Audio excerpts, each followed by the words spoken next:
Owning an old home is not for everybody, but if you're like me, it's the only way to live.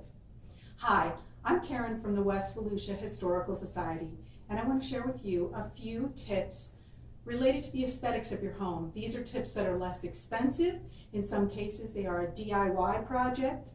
They also help you to preserve the original integrity of your home, and they're also environmentally friendly. So let's start outside. My house had some original architectural features that just really weren't my taste. So I'm going to show you what my solution was for that.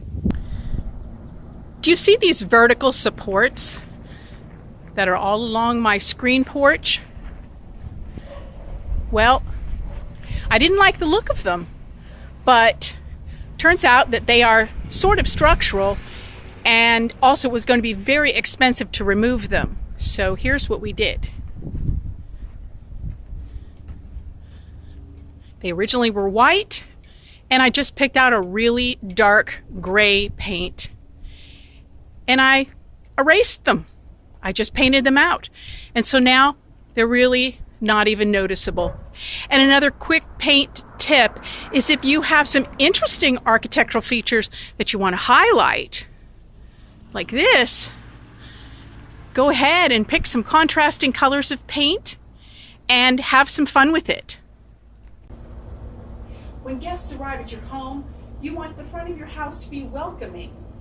And this was accomplished in this house simply with paint.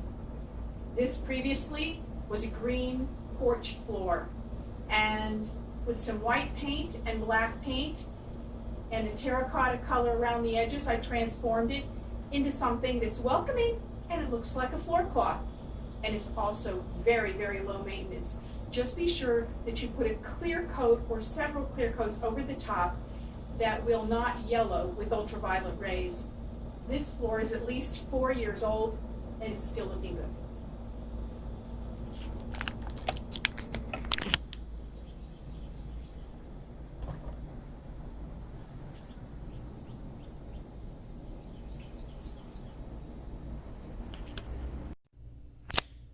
Sometimes you want to just add a little pop of design to your house. This back staircase was very plain, and the risers were painted white. All I did one afternoon was take some paint and trace some lines on my risers and paint them black. And to me, I think it really adds an interesting design feature that was simple to do. It's not uncommon for these old houses to have a lot of wallpaper. In fact, our whole house was covered with wallpaper. But the previous owner had painted over the wallpaper, at least with 2 coats of paint. So here's a tip for you. If your walls are wallpapered, but the paper is in good condition, it's still tacked very carefully up on your walls, think about painting it. And if you're afraid that adding paint might make your wallpaper peel down, I want you to know that we put 6 coats of paint over our wallpaper in order to lighten up the rooms. And our walls just look like painted plaster walls. Now, speaking of wallpaper, the dining room was also covered with wallpaper, which was in good condition.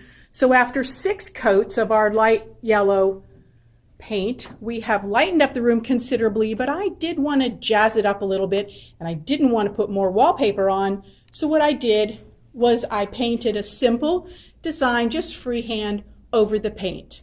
And if later I decide that I don't like it, well, I can just get out a roller and a brush and paint right over it. Be brave and give your ideas a try.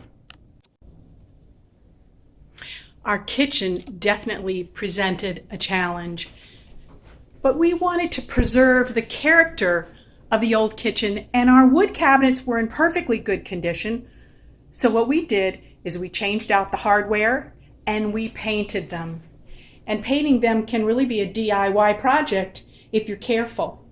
We also did replace the countertops with wood. And one of the big eyesores of the kitchen was the backsplash, which was a very outdated and unattractive tile.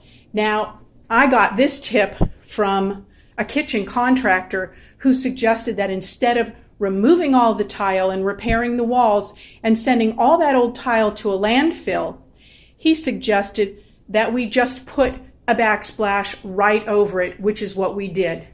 So the old tile remains, but we have certainly updated the look, and it was an inexpensive project to do, and we're happy with it. Does your old house have some of that outdated tile in those indescribable colors? Well, mine does. And instead of trying to find a color that would downplay the color of my tile, instead I just went with a shade that was many shades lighter and in the same family as the tile, and just kind of pretended that I didn't mind the color of the tile, and I think it works. Much less expensive than removing all of this tile and redoing. And it also saves all of that old tile, which is in perfectly good condition, from ending up in the landfill. And from this distance back, those supports are practically invisible. So remember, paint is like makeup. It's not like a tattoo. It's not permanent. You can always change your mind, but it is far less expensive than a lot of other solutions to your old house problems. Thanks for watching.